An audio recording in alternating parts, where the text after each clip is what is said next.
Hello, hello, and welcome everyone to episode 10 of GuildGab. This is a show where we talk about anything and everything Guild Wars 2, but we focus mostly on the PvE and the lore. Today we've got some exciting stuff to talk about since it is the beginning of Living World Season 2. We have episode 1 under our belt, and we're going to talk about that. And we also have a trailer for episode 2 to talk about. But first, let me introduce my co-hosts. First of all, I have, of course, Akasaurus Rex. Ohio, how are you doing? And we have also joining us today Corvus of G3 Force. Sorry. We're really glad to have you joining us. Cheers. Welcome. So, first of all, what are your guys' overall opinions on episode 1? I think everyone, the community, pretty much agrees that it was an awesome start. Yeah, definitely. I really enjoyed it. Yeah, it's been I think they fired out a really good salvo for the opening ceremonies, so to speak. It makes one feel really excited because we've been talking about how it's I think it's putting a good face on what we're going to be expecting for this season. Mm-hmm. I mean, it has a very distinct look, like color palette. This very dry, almost cowboy-esque Western type feel. Yeah, you're right. I thought it was very, very interesting that there was all this hype because we got confirmation. We knew for a fact that Mordremoth was the dragon, and this is the jungle dragon. And we got hinted at the end of season 1 that we're heading into the Brisbane Wildlands next. Well, Brisbane Wildlands is the jungle, so I think everybody was expecting jungle and vines and a very lush new map, and we get dry top. But no one seemed to complain about that. People were really excited, and it's a beautiful map despite being pretty much a desert. I was really impressed with how it looked. Just things like the final cutscene, just after Scarlet dies, and you see that going through all the trees in the big jungle kind of thing. I think it surprised quite a few people that we headed into basically a desert. But I really like the map. It's really pretty, just despite all that. It is. I like it because it's kind of like polar opposite to a moist jungle. We decided to go to like a barren desert, but it's kind of a nice symbology too, because like if the dragons suck magic and life force out of the land, we do encounter the vines, of course. We do encounter like Mordremoth's presence. We do encounter that presence, and it's kind of cool because it kind of fits in almost better than going directly into a big lush jungle because this dragon is going to be sucking out the life force. So go to a desert. Yeah. I think it totally as well. It shows off how powerful Mordremoth must be if you've got this huge desert and then these massive plants coming out of it. To make them exist there. Obviously would require a lot of effort. So. And in Guild Wars 1, the Maguuma jungle was actually a lush jungle. It had a lot of barren zones, just like Dry Top, but it was mostly a jungle. Whereas now in Guild Wars 2, it's always kind of surprised me that we couldn't go there at all. Yeah. And because it was all barren. And now we know the reason, because, at least I think, because Mordremoth was asleep though technically until Scarlet woke him up. We actually didn't quite get confirmation on that, whether it was... Well, the kind of interesting thing, too, is that, she would have technically woken him up when the needle hit the ley lines, and we see the cinematic, but the fact that she got, corrupted and heard this voice all the way beginning means that Mordremoth has somehow been able to exercise his will while being, unanimated, so he seems to have some kind of way, and I'm really hoping that with Mordremoth being this big thing for season 2, I'm kind of hoping that he's maybe some kind of like special elder dragon. Maybe he is like a kind of uber elder dragon as opposed to others, that there's something special about him over the other ones, because I think it's kind of silly to kind of just make each Elder Dragon the big bad of like each season, as it were, because that's gonna feel very formulaic. But so they're epic. Yeah. yeah, I know, but it's just gonna be a bit kind of like okay, another Elder Dragon, but it's just I like them trying to. I'm hoping that maybe they can throw something to throw in a little special something about extra him. that makes it. Well, this one is special because it is being forced awake. It didn't awaken Yes, of its exactly. own. Yeah. Of its own choice or its own time, so it would be kind of like forcing a hurricane to happen. Well, this probably isn't going to be a normal hurricane because it was man-made, so to speak. I think in the trailer for episode 2, you see, the vines attacking what look like a camp for the Pact, and so I think obviously it must have learned from us bringing Zaitan down, to attack the Pact because that's its biggest kind of enemy thing. So it's showing a lot of intelligence in terms of that stuff. Yeah.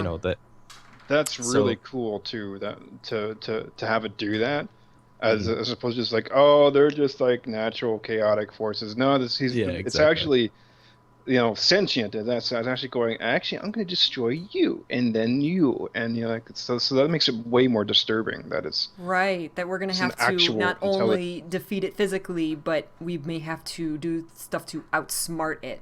Yeah, as well, and outsmarting an Elder Dragon while it's possibly corrupting one of the 5 races that's coming together to destroy it. That creates a real sense of anxiety and danger, and I love it. And I think as well, I mean, they showed off in the elections last year, between Evan Nashblade and Ellen Keel, that if the community can come together to kind of vote on a kind of course of action against Mordremoth, I think that'd be great as well. Like if we have to think of those tactics to bring it down, think a bit more cleverly, then if they let us control where the story goes in terms of that'd be amazing. That would be. I would also love it if like Mordremoth actually came in conflict with other Elder Dragons, because the thing I want to see are Elder Dragons like ticking each other off. Oh my gosh! And just kind of being like we don't even really care so much about you mortal races. It's like, yeah, these guys, we should worry about them because they did just take down Zaitan, but I kind of can't stand Bubbles if I'm Kralkator. Little ones, so like if they start going on each other's territory or something. Oh, and also one other thing I just thought of. Wouldn't it be brilliant? Okay, you know how in like you've both seen Star Wars Episode 3, right? Yeah. Wouldn't it be wicked if the Sylvari we had a scene like Order 66, at the very end, which is like when like all the troopers just suddenly turn on all. Wouldn't that be wicked if Mordremoth could like do something like that with all the Sylvari all the around? Sylvari are now evil. Yeah, they're just like you like have one in like this peaceful scene or something, be like, oh hey Sally, hey whatever, and then it's like you just see your eyes like turn color, and she's like, okay, that would be pretty cool. That would be really cool. And like have like that kind of music. It's like, holy babe, the Sylvari are all nuts now. Nah. I read this amazing. Oh, sorry. Oh, real quick. I read this amazing theory of someone said of Mordremoth rising and then Kralkatorrik rising, because we do have this connection to Kralkatorrik with Glint's body, Glint's offspring. Right. There's all the Zephyrite protecting them. So like someone said that look at where Mordremoth is sleeping, look at where Kralkatorrik is sleeping. They rise, they come together, and it's right over Claw Island.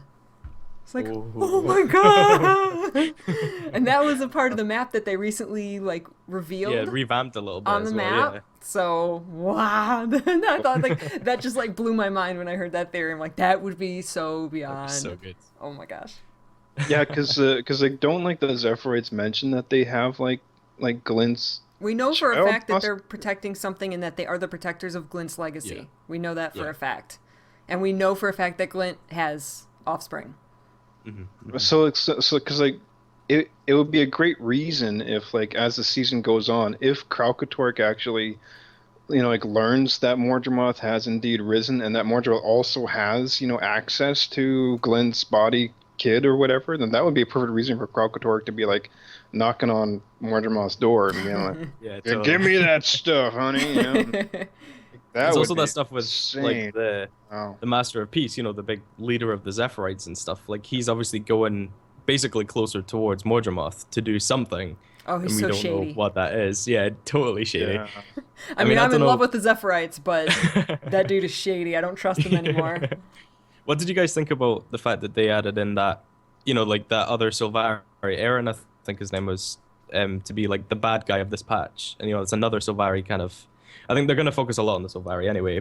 Yeah. But I think a lot of people were quite upset that even just for this patch, the bad guy was another Sylvari. But I think that's kind of unavoidable in terms of the story. Yeah. Right. And I think that's as far as him being the physical humanoid bad guy. I mean, we've got a lot of elemental and draconic forces at work here that are our enemies. But I think that was just very quick and fleeting to show that to get us speculating on Mordremoth's influence over the Sylvari, because we have no concrete evidence that this is a thing, but it is such a strong theory that I think and an exciting theory that they want to keep that speculation going. And so they're giving us these teeny little hints. Well, he got on the Zephyrite ship and we're pretty sure that he was still in the dream and connected to the Pale Tree.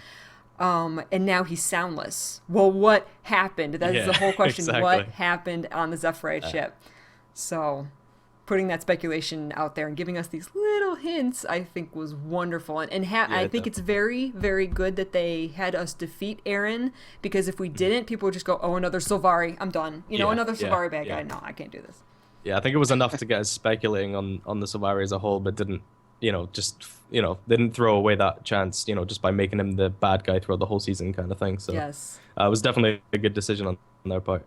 But I mean, also just what was the Masterpiece going to do? Like, why is he heading towards there? What's he planning on doing next? And we know that there's other Pale Trees basically out there from over that way because of Malik from the Sylvari personal story, who was from a different Pale Tree. So, I mean, a theory I came up was that obviously Glint was cured of her corruption from Kralkatorrik, and the Zephyrite looked after her legacy. So maybe he was going over there to try and cleanse the other Pale Trees of Mordremoth's corruption or something. If they knew, because it was the Forgotten, I think, that came up with that knew the spell to cleanse dragon corruptions. So maybe through looking after Glint's legacy, they learned that spell and they're trying to cleanse the other Pale Trees or something like that. I don't know. That's very possible. I would kind of wish it was something a little bit more intricate, because if that was so, then it would just be another. I hate those instances where you just say, well, why didn't you just ask us for our help?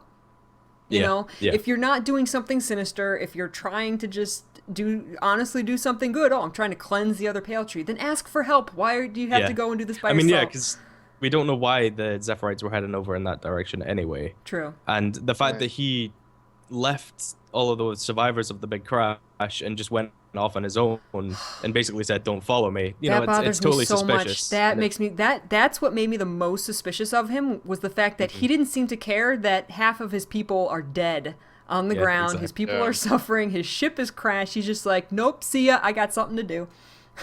What? Yeah, it's all quite shady. And I mean, like having a Sylvari as a bad guy, it's not like he is in the same role that Scarlet was in season 1. So I don't see there's any reason for people to freak out. But of course, this is an MMO game, so people do freak out about anything. Yeah. Freak out about an actual ripple in an actual pond in the MMO. They will freak out about that. So for people to be like to jump to a conclusion, oh, it's Scarlet again. Okay, it's episode 1. In I don't know what, possibly 25, 30 episodes in this thing. Right, in the whole Scarlet and Mordremoth story. I mean, I think it's just going to keep going until they want to end the game. But I just don't see them doing the same kind of narrative that we had in season 1, where there was this big one villain throughout the whole thing. Like with Scarlet, it feel obviously we have Mordremoth, this Elder Dragon, but I'm hoping that they definitely won't do that, and that we're going to be uncovering stories and stuff as the season goes on, but there's not going to be one definite villain that we definitely have to go after, like how there was with Scarlet, because that's kind of done with season 1. We had that one villain, so it sounds like just Corvus, as you're saying, that we're going against an Elder Dragon, so it feels like we'll face his minions, but not the one villain cackling Yeah. at the end of every episode, going like, "Oh, you couldn't catch me this time." Well, I don't think that will happen. Yeah. Just because this season's basically starting to look like the next chapter in the personal story, kind of mixed in with the living world type stuff. I think it's going to be way more in depth than the first season was, because they're treating it more like a big story, like a campaign basically. So I think it will definitely go a bit more in depth than just this, loose kind of main villain that's just, this month she's doing this to the world a little bit, fight some things in Keswick's Hills for a while. Last season had a bunch of really big plot points in it, but the rest of it kind of just felt like filler events to do, that were basically the same thing, but just in a different location and in a different, and I don't know, I think it's going to be a bit more on a grander scale this year just because it is kind of being treated like the next personal story. I agree. Do you guys? Oh, go ahead. Oh, I was just going to quickly say that I definitely don't think it's going to be like, oh, another alliance.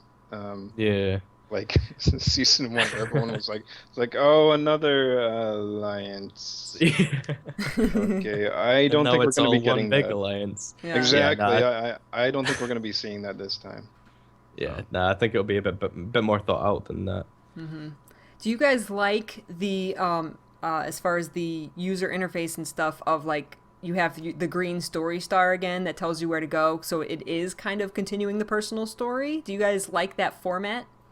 I think I definitely do. I mean, obviously with it being a living world, there's supposed to be loads of world events and for the whole world to come together and do stuff. But I actually really like the instances. I think it tells the story a bit better than, and because they had such a big focus on that, everyone in the world coming together for something last season, the like 10-minute story instances for each patch felt really weak, and like a lot of the story came from what you made up in your head or theorized about rather than what they actually told you. And I think having the green star and these story instances, I think, will help tell the story better. And then with the new zones that they add, and that'll be enough to like kind of serve the whole living world type thing. I think, I definitely do like it.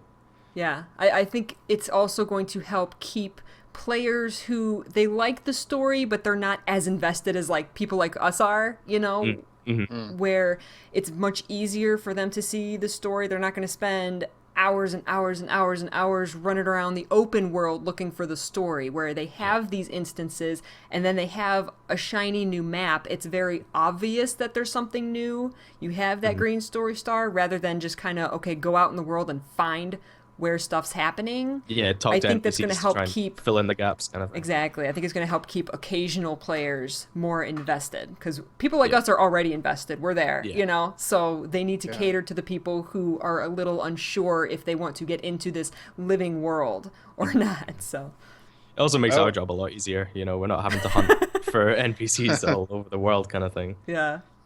I also love how they've like changed the way that the episodes are coming out insofar as separating the achievements from the actual story or episode itself. So the achievement things are there if you want them, and they're also trying to separate them so that they become more difficult, especially for those that are craving like the difficult stuff to do. So those who don't want to do those, like myself, I tend not to be into super grinding and doing ridiculous jumping puzzles all the time. I kind of rather just kind of focus on narrative stuff. And the cool thing is that you can still get rewards for just doing the narrative stuff, so that you don't have to feel left out. Like, to get the cool stuff, I have to do these annoying grind achievements, and also vice versa. People don't have to feel like they have to do the story thing. They could focus more on the story stuff. So everything feels much more streamlined this time. Yeah, definitely. I actually have one...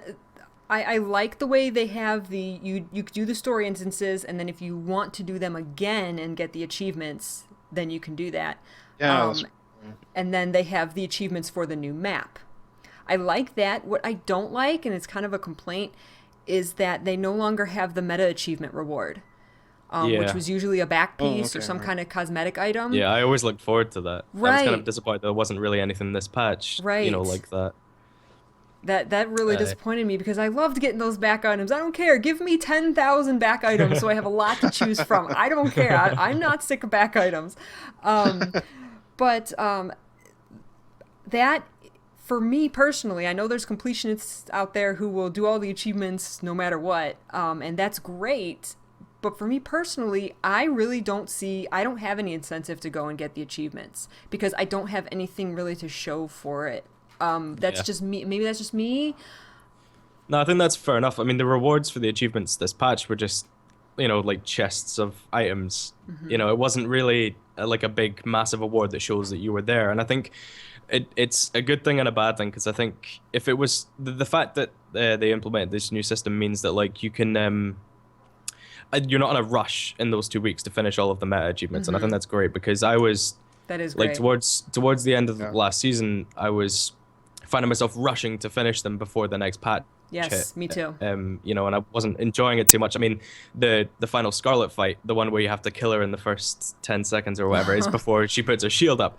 Yeah. I spent literally like 4 hours that night just doing that over and over again. See, I just never got that. I didn't even try. Yeah, I didn't. It felt great after I'd done it, but now it's like as long as you log in and play through the content, you can go back and do those achievements whenever you want. And I think that's great. Because of the story journal. Yeah. I think that's a great addition.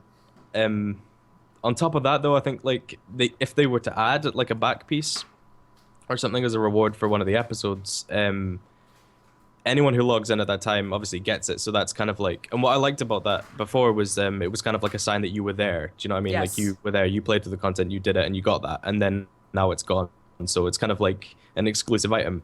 But now the fact that they're going to implement the whole 200 gems by the episode thing means that anyone really is going to be able to get that, and so. I kind of agree with that. I like people who weren't able to log in during those 2 weeks to be able to play the episode and be able to play the story. But I kind of agree with you because like I always think back to the Dragon Bash. If you were there and you did the achievements, you got the Shattered Dragon Wings. And they were account bound, so the only way, if someone has Shattered Dragon Wings, I can go and show off my wings, and people know that I was there and at that time and did those achievements. Now, for the people who weren't, there's also the holographic Dragon Wings. So there's an option for the people who missed it or the people who didn't want to get all the achievements. They have that option to get the holographic wings. So there's two different kinds. I actually, Richie Procopio actually came up with a magnificent idea. He said that there should be, after you finish the story, you should get your cosmetic back piece. If you do the achievements, then you get like a flashier version of that same one. Mm-hmm. Yeah. So that doesn't quite, it doesn't quite solve the I was there during those 2 weeks, but it solves the it's an incentive to do all the achievements. Mm-hmm. And thus play the game more, which is... Yeah, because I think in this patch, the only real incentive to do the achievements is just the achievement points that you get. There's not really anything to reward you beyond that. So, I mean, even if they implemented something that, like, if you were there in those 2 weeks, logged in and unlocked that kind of chapter, you get all those rewards. But if you were to buy it off the gem store, you maybe don't get that back piece when you get the episode kind of thing, or something like that, just to kind of reward those who actually log in, which is obviously what they want anyway. Yeah. They don't want someone to just log in at the end of the year and buy them all and then they want to have that consistent. Yeah, they want that consistent player base. So I think like that could be a way for them to ensure that they actually get that. For sure, yeah. I've always found it kind of interesting when like a lot of the complaints earlier with Guild Wars 2, like prior to this story catalog thing that where like once you like log into it, you can do it again and again and again, so it's permanent. How there's like the big conflict, people would say something like, oh, there's no permanent conflict in Guild Wars 2 and it's all temporary, because I find it funny because like the positive is exactly what you were talking about, Aurora, about how and Corvus 2 is that when you're actually there for a Dragon Bash or whatever thing, it's like you do feel kind of good, and you do have this thing saying like, yeah, I was there, and if you weren't, you weren't, and I've got evidence that I was. It's just like all of these, like for like WoW that I also play, they always have these temporary pre-expansion patches, and those aren't repeatable. Those only happen, just before the thing comes out. If you weren't there, you weren't there, and a lot of people in that community often talk with huge fondness for these pre-expansion events, which is basically what the whole season 1 was just these temporary things. So I find it kind of funny how there was so much hatred for not having permanent content. It's like, why do you want to play it again and again and again and right, again? And then I hear a lot of people going, why would I want to play it? I played through the story instance again last night with a friend. Then she was doing it for the first time. And I was telling her about the story journal and telling her that you could go back and replay it. And I didn't tell her there was achievements. And she goes, why would I want to replay that? And I go, there's achievements. Oh, okay. So it's like, it's a no-win situation ultimately.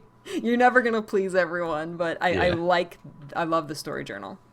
Yeah, me too. I think it's a perfect balance of that kind of temporary and kind of permanent content. Yeah, that's great. I also like that they've made all this stuff. I mean, even though, as you guys both know, I don't mind being ridiculed for it, by the way, for having such low bloody characters. But I like that they've gated it behind that you have to reach level 80. I mean, it's frustrating for me having very low characters, but it just makes it feel more important, because even though it was wonderful in season 1, especially for me having low characters, to just be able to jump right into the content, it would feel so much cooler if I did have a level 80 with, some top gear and stuff to actually experience the stuff at the high level, instead of just being able to do it on any level tune. It does feel kind of good for it to be like, you got to be level 80. It doesn't mean that the content's going to be super hardcore or anything, but it feels like more elite content. Yeah. I heard someone say, why is everything in Dry Top so hard to beat, even just in the open map, not just in the story? And I said, because this is a level 80 zone, like the Cursed Shore. This isn't bring any character in, they're automatically level 80 and you can kill stuff. This is an actual level 80 zone. And I think it was very smart, because they are actually expanding the map. This isn't like, oh, go to South Sun and you're automatically 80, or do this event and you're automatically 80. If they want to truly expand the map, they need it to be, no, this is an 80 zone. I don't care what level you are. If you run in there as a noob, you're going to get killed. And I think that was very good thing. I think it feels good having another place, that's strictly level 80 as well. And it made me look at the map a lot more, and there's other areas that they haven't added that, are named and everything like that on the map, and it made me think of whether they're going to expand those maps in other kind of seasons, or whether this season they might add more areas, because I was kind of half expecting them maybe to add a few new areas, like with this new season kind of thing. But I mean, who knows? Maybe next year we'll go to the Far Shiver Peaks or something like that, and then the next year we'll go to the Blood Legion bits. And Kantha would be great. I would prefer going to the Blood Legion homelands. Thank you very much. And char for life. Yeah. So I don't care about Kantha, but Blood Legion, Ash Legion homelands. Yes. Whereas Kantha, please. I already am Asian. I could care less about it. It's not very. It's not very unique to me. I think everyone's really excited to eventually get into the Crystal Desert. Even though we kind of have a desert-type map, I actually heard when we saw the trailer for episode 1, someone said, well, what if that really sandy place, what if we're actually going into the Crystal Desert? And I said, that would be awesome! But it's not the case, but there's a lot of places I know that people who have played Guild Wars 1, there's places we can't go now, and it's kind of weird not being able to go to those places, and even though they have lore explanations as for why we can't, it's kind of frustrating, like, but we could go there before, why can't we go now? And so anytime they open up a map like that, you get that little rush of nostalgia. And that's great. See, I was thinking as well, like, just with this season being more like kind of personal story too, it made me question how likely like a big expansion type thing would be, just because if they did introduce an expansion, that would be like the second kind of personal story. And so they're less likely to add like a new race and here go to Kantha and here do this extra campaign kind of thing if they're already doing that every 2 weeks with this story. Yeah. So it's kind of a shame, just because, and when I was really happy when they announced that all the way through this season they were going to treat it like, we've killed Zaitan, we've finished season 1, like they're treating our characters like we've done that. So it was like great, like we're progressing now. But I then thought like it's kind of a shame because it's less likely for us to now have a huge massive patch which adds all these new things and a second campaign type thing because we're kind of already getting that. So it's kind of a double-edged sword. Like, I don't know. I hope they do add something like that. Give us the Tengu, please. Yeah, that'd be great. I was like saying like before we got this, I was kind of like talking with Aurora about this, and I'd love to hear your opinion on it too. It's kind of like, like if you had like the option as opposed like the option of going either seasons full on, which does feel like more and more ArenaNet wants to do that, or to have a big expansion. To do both feels awkward.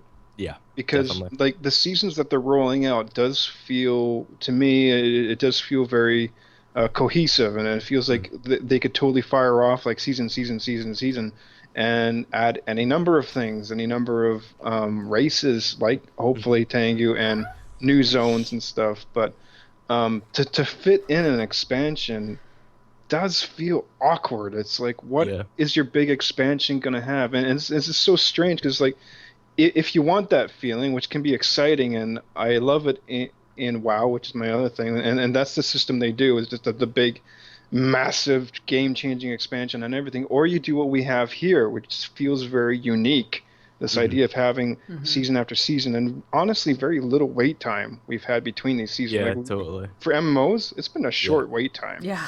And all of this is free content that we're not paying for months, and it's incredible. And especially with what we're seeing in season 2, I mean, by the end of this, we're going to have some quality stuff, and that's all been, we don't have to pay for it. It's kind of like, well, so do you want, like, how do you guys feel about it? Would you want to go full seasons and an expansion, or do you want just an expansion, or both, or what's your? It's a tough question. I really like this whole 2-week update thing, and how they're giving it out in episodes, and it's something to look forward to, and you're not having to wait months.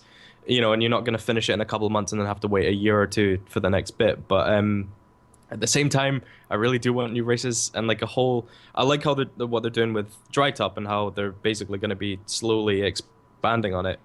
But I really do want to get that feeling of, right, I've got all these new areas and I can just go through it at my own pace and explore it properly, but I don't think that's likely with the Living World season. And looking at it as well, they said that they put in new races and kind of new zones and all that stuff, and they said for a long time that they weren't sure how to tackle this whole expansion thing, and I think a lot of the problem was how they were going to deliver it, whether it was going to be an expansion or kind of slowly released over time. And the fact that they've gone like this kind of route, I think it makes the chances of them going right here, go to Cantha, even less likely. Just like, how are they going to introduce that into this kind of story that we're doing now? They're not really going to turn around and say, right, okay, Mordremoth is a bad guy, let's go to Cantha. It's going to be, they're kind of stuck with this campaign now, and let's and take so a vacation to Cantha. Yeah, exactly. Jaime and Lady Casimir like, let's just go to here for a while. So I would really love for them to add like a massive new area, like a whole continent, and I would like new races and maybe a new class or a new weapon or something like that, just to change stuff up. But I think it's going to be really unlikely for them to deliver that through this kind of system. But then again, I think I prefer this system just because I'm not having to wait that long, and it's exciting and everything. It is nice. I love having the constant updates, and you slowly get to experience the story. It's not like you have bam, it's an expansion, and if you wanted, you could go and do the entire new story in a day or two, and then you're done for 6 months. It paces you. Like, you appreciate each little thing. You look into everything a lot more as well, because it's all you've got for 2 weeks. So you look into everything. You learn everything you can, and you get to know the small area you've got. And I think, next patch we'll do the exact same thing with that one, and it'll make us appreciate it a lot more than if we did just rush through, one massive campaign. Because people finish the personal story so quickly these days. It's crazy. And I don't like it when things are rushed like that, and I think it helps pace the whole player base really, and everyone appreciates it a lot more. But I would really, really like to play the Tango and go to Cantha, please. Maybe the next feature patch. Well, that's it. I saw some speculation. It was talking about how, obviously, when they released the trailer for season 2, you see the airship blow up and everything like that. And obviously we're everyone knew that we were going to the jungle. So people were looking at the flight path that the Zephyrites would have to take, and it was right over the Dominion of the Winds. And everyone's like, oh, Tengu confirmed. They've shot down the airship.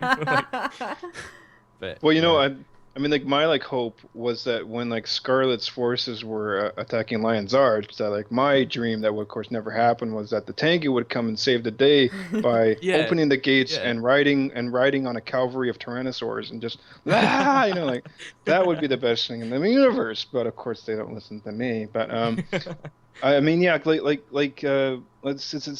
kind of interesting I find for myself because I like playing multiple games. It's if I want that expansion, type thing, then I can go to other games because I like that Guild Wars 2 is doing this season route because it's fun and it does feel unique. And just this, Aurora was saying, you get this steady stream. Well, both of you guys are saying you get the steady stream.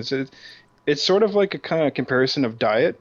How you could either eat a giant smorgasbord, go to a Chinese buffet and then just overstuff yourself and be like, ugh, or you could eat. Or actually, no, it kind of is like a Chinese buffet because the way you eat that stuff is by eating small plates over time. Or if you go to a sushi boat restaurant, have you guys ever been to sushi boat type places? It's basically you sit down and there's an actual conveyor belt and these little plates with sushi on it come by and you just kind of pick off which one you want. And then your plates slowly rise up and you have 10 plates and that's how you pay for it. But you're eating those small bits. So it doesn't feel like you're stuffing yourself. You're just kind of grazing. And that's what these seasons feel like for me. And it just feels so much more unique having the every 2 week, which is such a fast schedule. It just really feels like it's something that Guild Wars 2 and Arena can really mark out as their own. It's we're doing this. And anyone who says, oh, yeah, we need at least 6 months between our patches, it's yeah, what other game has updates like this, content updates every 2 weeks, and with so much voice acting and story, and my gosh, I was blown away in episode 1 of the amount of voice acting. Was wow, especially in Scarlet's workshop. Holy crap. I was just they're still talking? And I'm hearing them talk. This is crazy. This is awesome. I loved it. And sorry, yeah, no, you go. Guild Wars has got such a kind of a bad name in terms of MMOs for being so casual, and I think the episode content is great for those casual players. They can come in every 2 weeks, play through the story, keep up to date with it, and then they can take a break. They can play their other games and other stuff like that. But I mean, I think Guild Wars it's as casual as you want it to be. Yeah. You can go in, you can do dungeon runs every day, you can do fractals, you can do whatever you want. Or you can just come in for the story update and you can go away. And I think it's kind of a shame that people do look at it as such a casual game because it totally doesn't have to be. But I think it's way more accessible in this way and it's totally unique. No other game does this. My flatmate plays WoW and he's, complaining that the next, expansion's so far off. And, it's just, I'm so glad I don't have to put up with that. It's only a week till my one. With, you have to think too, with ArenaNet's business model of it's not pay to win. Most of the stuff in the gem store is cosmetic. Yeah. And who's going to buy those cosmetic items? The casual players, not the hardcore PvPers. They don't care what they're wearing. I would assume, that the majority, I would think the majority of them are concerned about stats, and there's no stat items that's going to boost your stats in the gem store. So, sure, if it's, if the, like you said, there is hardcore content if you want it. I mean, go do fractals. I'm guarantee you're going to get to a point and you're going to have a lot of trouble. But with their business model, you know what? I think they're doing the right thing, catering more to the casual player. Yeah, totally. And it's obviously working for them. I mean, Season 2's music was done with a live orchestra in Germany. I mean, they're not going to do that if they have no money. Yeah, exactly. So it's obviously working for them.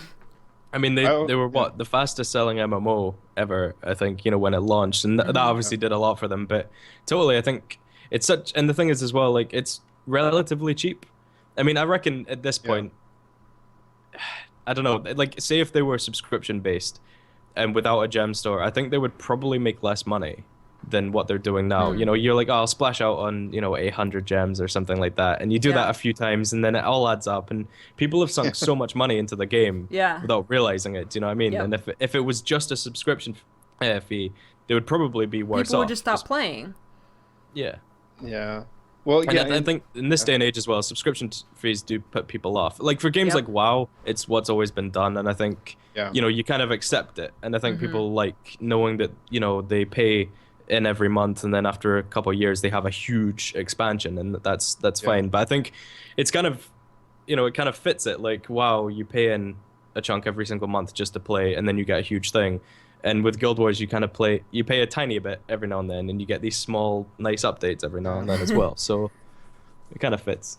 It does. I also just wanted to support on when you're talking about the voice acting, because I've got vision problems, and I find voice acting is very helpful for me. It not only alerts me to what's in the game, but it also helps it come alive. Even if it's the same old dialogues we're having, they are full dialogues. Like the dialogues that you hear the Char talking about in this lake, where there's like a submarine. If you guys know which part I'm talking about, they call it the Steel Barracuda, and they have these fantastic talks about it, saying like, yeah, with this we can conquer the seas, and those guys, and like there's like other girls saying, I'm not getting into a boat that sinks on purpose, like all these wonderful talks that just really make it come alive. Where it's like when like WildStar came out, right? There's lots of hoopla about it. It's this brand new, hardcore and casual MMO. I was really trying hard to get into it and to play it, and I thought I would, but at the end of the day, I have to say, Guild Wars 2 for me has a lot more to it. And when I was playing WildStar, it felt a lot like WoW in the sense that it was very silent.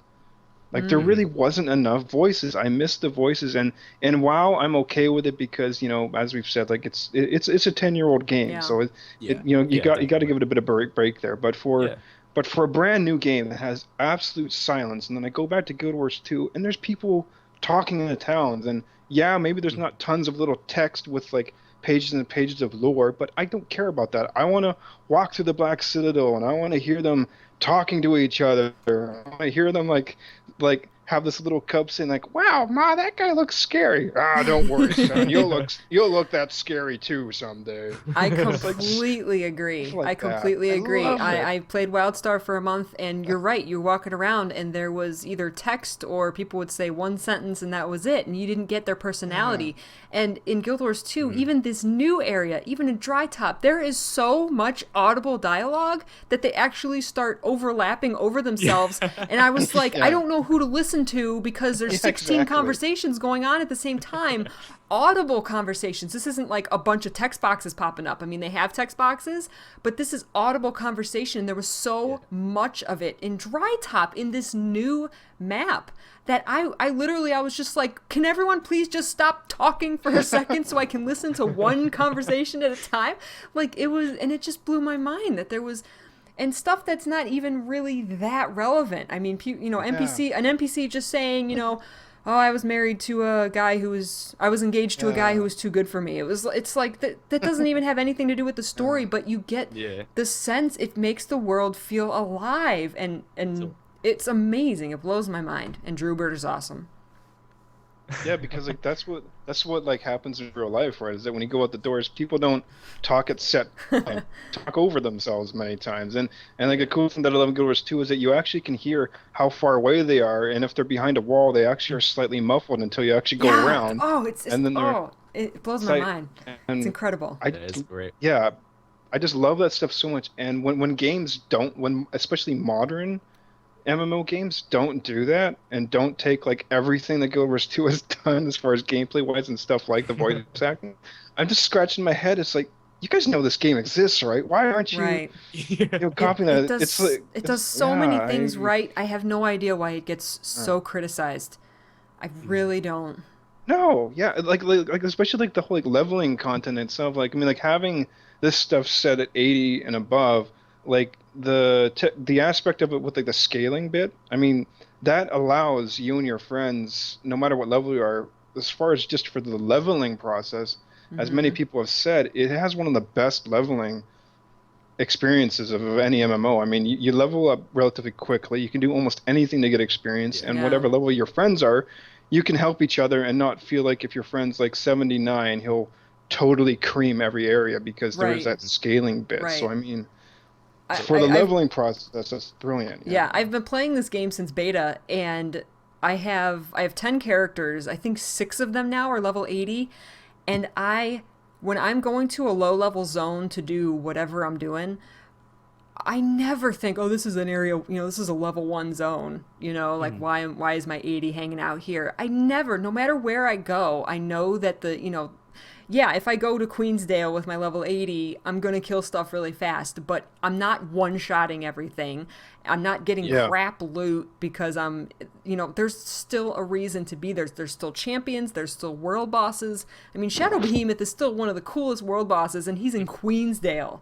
Yeah, I mean, and every time I go back there, I'm not thinking that I'm going to a low-level zone, and that's just so finally unique. got to see him too. Sorry. Awesome. Like finally got to see him at last in game, which of course, like I had very little impact on my tiny little character, but I got to see him take part in it. But I think as well, I mean, Guild Wars 2 is such a cosmetic game, as well. It's all about it's quite a lot about how you look and so you do feel cool as anything and powerful when you're walking through Queensdale or something. You're seeing these low-level characters run around and you're there, with all these glowy stuff coming off you and you're not one-shot and everything, but you are noticeably faster at taking stuff down. So you still feel cooler, you still feel more powerful, but at the same time, you can still go to a world boss with your friends who have just started playing and not ruin the experience for them. Do you know what I mean? And I think that's the best part of it.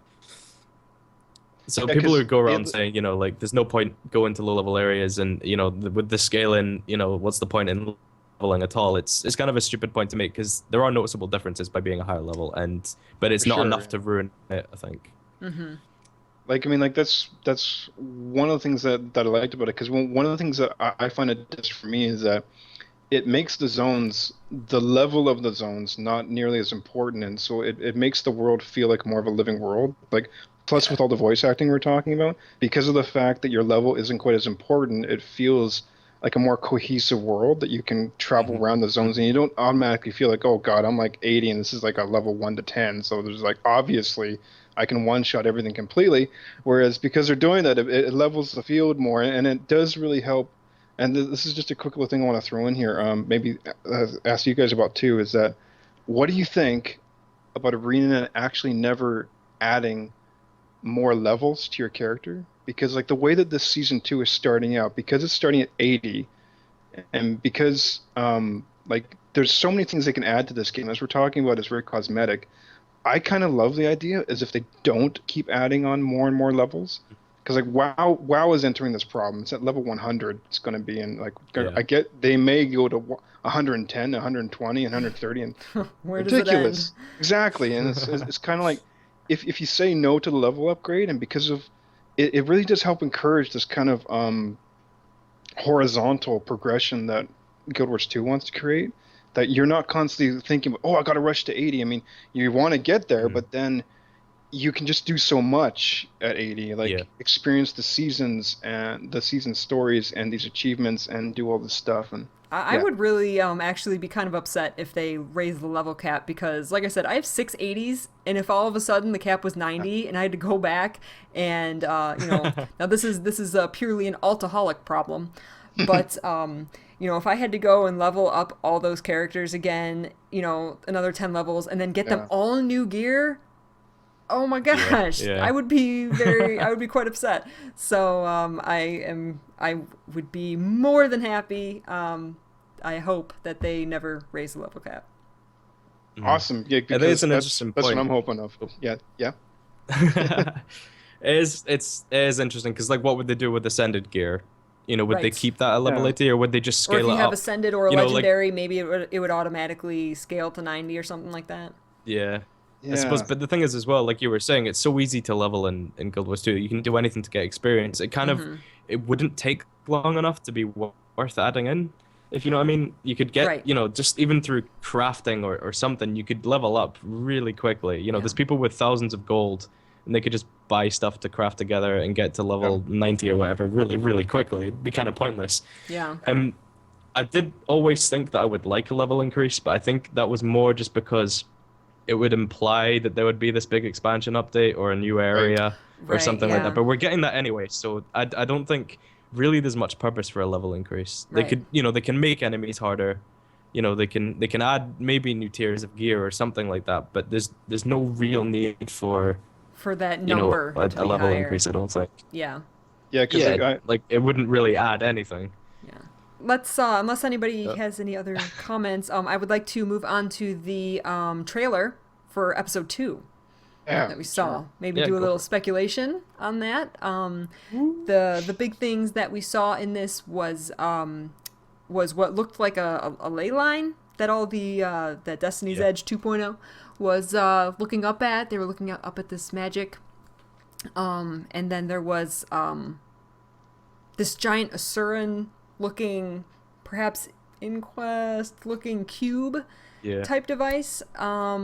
We had giants attacking, and we had all those vines coming up and strangling people and grabbing people and pulling them into the ground. So we got a lot. This wasn't just a little teaser. This was a trailer for episode 2, and I thought it was incredible. Yeah. I really enjoyed it. And there was sorry. There was so much to see in it as well. There was, you know, was look into and to speculate about. It was great. I mean, even like, you know, like you mentioned, the vine hanging that guy, you know, that was in Prosperity. That was in a place we've just seen, you know, be introduced, and that's changing. And I went on the other day and I saw someone saying that they thought they noticed something had changed already, like just in the map, like an extra vine that they hadn't seen before. Like they're slowly patching in things, and there's a lot of things as well. And there's a lot of stuff in the map right now that is hinting at stuff like, I don't know if you guys noticed the waypoints in Dry Top, but if you look at the blue circle underneath them, you hear a buzzing and they flicker on and off, like the blue glow at the bottom. Really? And, you know, and this, like, I know it's that on one, and I was like, there's a lot of stuff now. And, you know, and I think they're teasing, I think they've obviously planned this season way in advance, like, you know, so they can give us these little hints of what's coming. And absolutely, and they did. It's great. So yeah, there's so much that they're throwing in. And I think as well, you know, I mentioned earlier about the vine attacking that Pact member as well. That looked like, is it Timberline Falls, I think? It looked like a completely separate map. It wasn't like they're throwing in everything in these new areas. Like they're going back and they're still playing with the older areas. And I think that's great as well. Because it means not everyone's going to be flocking to the new zones. You know, there's still stuff to be going on elsewhere. And it also shows, again, how powerful Mordremoth must be as well if he's affecting something. His reach is going away that from far. where he's supposed to be. Absolutely. Yeah, it's great. And it like also shows that he's much more calculating than just a force of nature, you know, which is also fantastic. Because like if he's seeking out the Pact, that's so cool. I mean, that just totally makes you think like, whoa, this is a smart dragon. This is going to be like, this is going to be fun, man. This like he's working on multiple levels here. Yeah. And I makes him more of a villain, you know. Yeah, and I mean, like it's great to see that too, because it's totally showing that Arena is following through on this wonderful idea. It's like, yeah, they can add a new map and then possibly one day a new continent, but they're also totally invested in changing and making things happen in the world we already know, which they've already done in season 1, but they're now continuing it, which is so cool, because that's, for me, what an MMO is that things happen and change in the zones you're in, not just, we're going to go off to another planet every time. It's like, you like an MMO needs, if it's a living world, like then the world itself has to change. You don't just add a new map and nothing ever changes in the maps you've already been to. So, any thoughts on that crazy Asuran cube that we saw? What I love is that there was also a blueprint of it in Scarlet's workshop. So it's like, how is this connected to Scarlet? I remember noticing it when I was in our office thing. So when I saw it again in the trailer, I was, you know, obviously was like, you know, and I went immediately back into the instance to see if there was anything else that I could, you know, that was looking around. And I mean, Scarlet, you know, who knows what she was going to be doing with that, what she was trying to plan. But I think she had blueprints for it, so she must have ordered it to be constructed, I guess, to do something. And we know that she was working with the Inquest, know. so I mean, I still think it's Inquest. I kind of hope that it's something new, and it's not like, oh, we see how it's something to redirect the ley line to Mordremoth, and now we know. Yeah. Unless it's something that, like, unless it is some device like that controls the ley lines, and we can somehow, like, interrupt it or disturb it and maybe cut off some of Mordremoth's power or something like that would be really cool. That'd be great. Yeah, that would be cool. As well, obviously, the ley lines are meant to run underneath the ground, so there's that huge one basically in the air. It's drawing all these massive objects of terrain to, like, swirl around it and stuff like that. So it could well be, like, something that's, disrupting the ley lines and maybe, giving it a huge power surge, and so that's why it's risen out of the ground or something like that. I don't know, it could be anything. I'm so excited. I think it'd be really cool if that giant cube ended up being, like, for episode 2, some kind of, like, little mini dungeon for us to actually. Oh, that would be cool. That we, like, go inside it? I didn't even think of that. Like tech, like a certain tech, and, like, have, like, Scarlet's, like, voice imageries in it or whatever. And, like, have her, like, voice. Super adventure box from hell. Yeah, exactly. like something like that. Like something that would be so cool to have, like an evil super adventure box. We know that there's the super adventure box was not 100% legit. There was some questionable stuff in there. Like if you got to the end, the shadow box, there was some crazy stuff in there. So maybe there's a reason that we haven't seen the super adventure box this year. Wow, that would come out of nowhere. Like all of a sudden, super adventure box comes back and, like, was this, like, plot from Scarlet? Oh my god. Like it would be like a really dark one, like instead of being this kind of fluffy cute thing, it'd be like a total nightmare type situation thing of, like, and, like, having, like, like the voices of, like, Scarlet not being, like her being like of course, like, this would be like stuff that she would have previously recorded as, like, security breach or, like, protocol type talking stuff, and to, like, kind of, like, sort of, like, fight her again in a way, but through hologramic type stuff, and then it would be kind of cool. Yeah, that's what I would love is for that thing to open up. And it'd be really cool too if it opened up and if we actually had to compete with the Inquest, if, like, both of us, like our team and the Inquest, got stuck in there, and then we both had to, like, fight our way through it, but, like, we, like, wouldn't be teaming up because the Inquest are jerks, so we'd be, like, just like, kind of, like, fighting everything like that. That could be so cool. I, like, doubt it just because. Probably as likely as Tango on T-Rex, but still, I'd still love it. I think a lot of people didn't like Scarlet, which I thought was a bit unfair. I really liked how messed up she was. I think, like, she was, especially towards the end, she became a really interesting character. Yeah, and I really like how in this episode, we got to see, her workshop kind of place where she, when she was a bit younger, before, while she was planning these little things. And if we can delve deeper into, like, what she was like when she was younger and when she was first starting, like, to set these plans in motion, I think that'd be really interesting. Introducing the giants properly, there's, I think, 1 or 2 in Tyria. Do you know what I mean? I think it's great to see them properly, going to be playing a part. We're going to Giant Land, I think. Great. Yeah, we're going to directly confront them, or one of them, instead of them just being part of lore. We're going to actually confront one, and it looks like it's going to be hostile, and I heard someone suggest that maybe it's a new world boss, maybe the world boss for Dry Top. Oh my gosh, there is going to be a lot of cool stuff in episode 2. I also like too that, like, one of the last shots was of, like, someone being hung by the vines. Yeah. In the trailer, which is a really, like, morbid scene to see, and it's great that ArenaNet is ready to do that stuff more, because I've, like, heard more mature.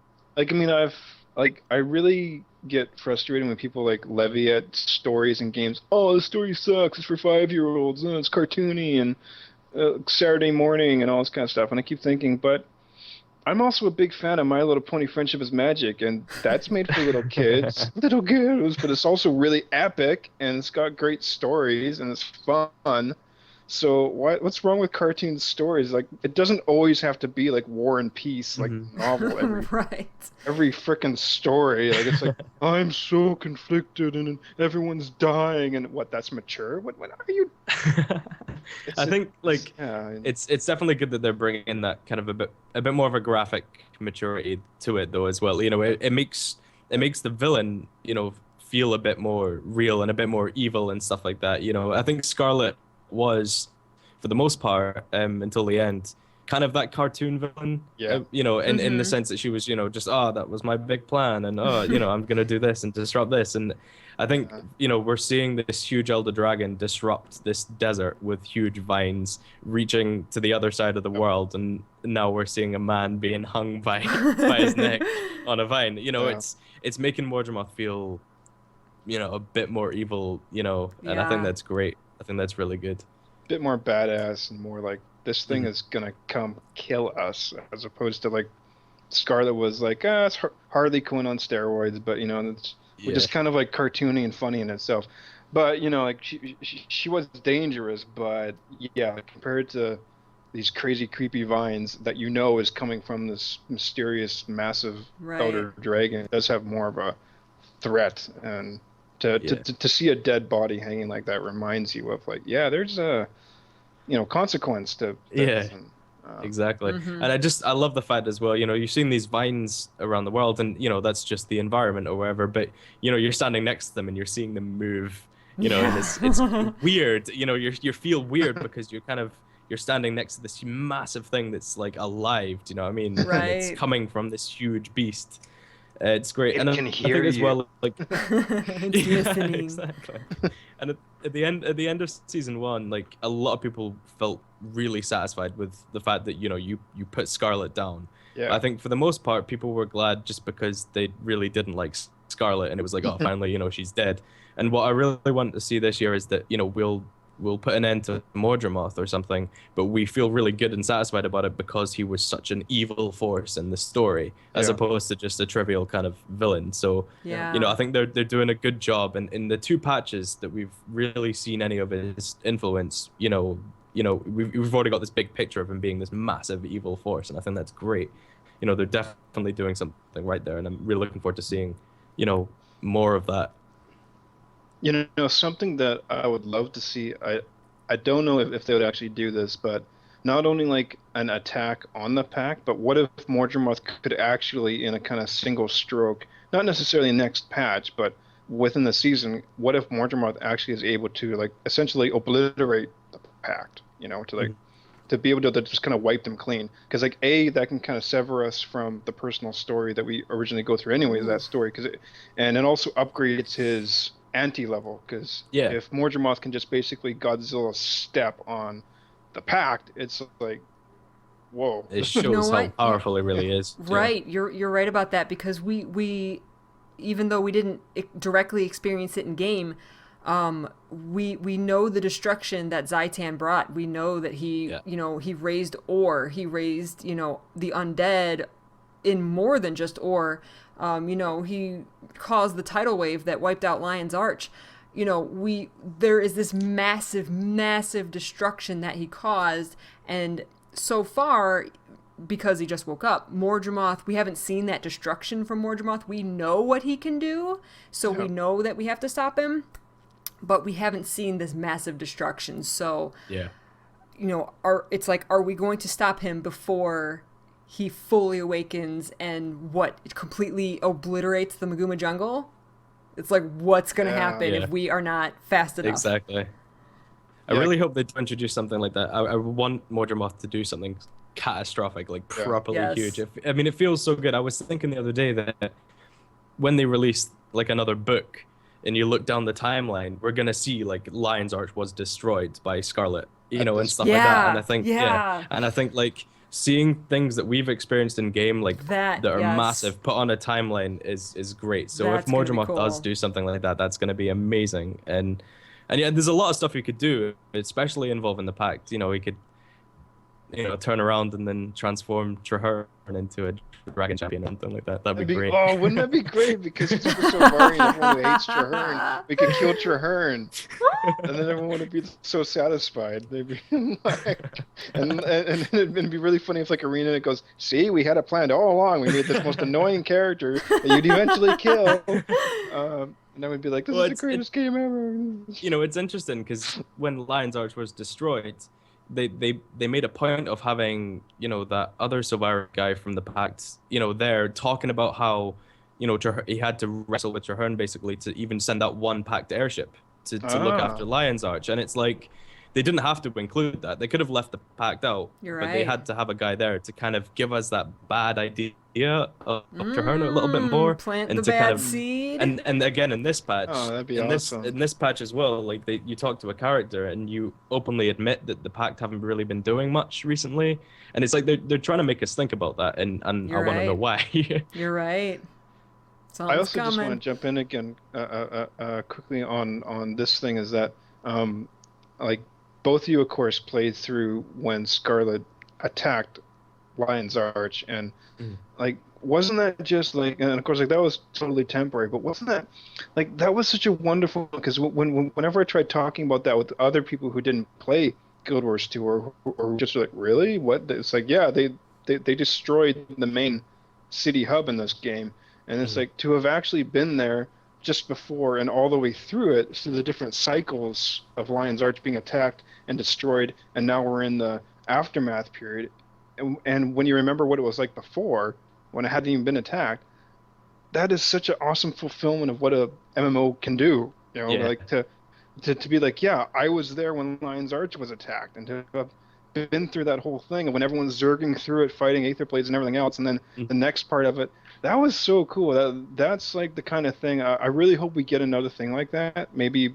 more than just one in this season, in which Mordremoth is able to do that kind of destruction to either another city or something like that. Like, because that was done so well, I think, by Arena, the attack on the Lion's Arch, and the fact that it's still broken and it's still like, whoa. Like, I mean, it feels really good. I was going through Keswick's Hills, and obviously there was the big poison tower, and then that got, and Keswick's Hills kind of hasn't really been the same since. And I saw a guy on map chat come in, and it was obviously his first time playing through that area, and he was asking what happened, and it's like, I was there for that. I think that's great. Exactly. I was playing through with my friend last night, and she hadn't done the Tower of Nightmares part, and so she was asking, well, last time I went to Keswick's Hills, there was all this wreckage that wasn't there before. Is that where the Zephyrite ship crashed, and what? Because this was before she had gone in the dry top, and I said, no, that was a Tower of Nightmares, and I get to say we brought it down. Yeah, and it's just a kind of a cool little tidbit. Instead of saying, "Oh no, it was brought down," you say, "We brought it down," and it makes you feel a part of the world. Yeah, like, exactly. I was there. It's like the Hero of Lion's Arch title. Like, everyone who played through the final part of the Scarlet story got that title, but in like a year or two, people are going to be like, oh, look, there's the Hero of Lion's Arch. He was there for, and I think that's amazing. It makes you, the player, feel great. And it's all lore based as well. Like I said, in the next book with the big timeline, it's going to have like Lion's Arch was destroyed, and, you feel like you're making an actual impact on the world. And I think, ArenaNet are doing such a good job with that kind of thing. And so I hope more stuff like that happens this season with Mordremoth. I hope he does something horrible just so I can feel cooler. Yeah, totally. All right, I think we're going to wrap up this episode of GuildGab. Thank you so much, everybody, for watching. And check out the YouTube channels. I will link everything down in the description. Akasaurus has his YouTube channel, and he has a Facebook account, Beastly Man. And Corvus has 3-Force. Him and his friends get together and play games and make funny little videos and Let's Plays. So go check that out. I'll put annotations and links in the description and everything. So go check them out. And we look forward to seeing you on episode 11 when we will find out what that Asura Cube is. Hopefully it's a dungeon. Thank you so much for watching, guys, and we'll see you next time. See ya. Bye. See ya.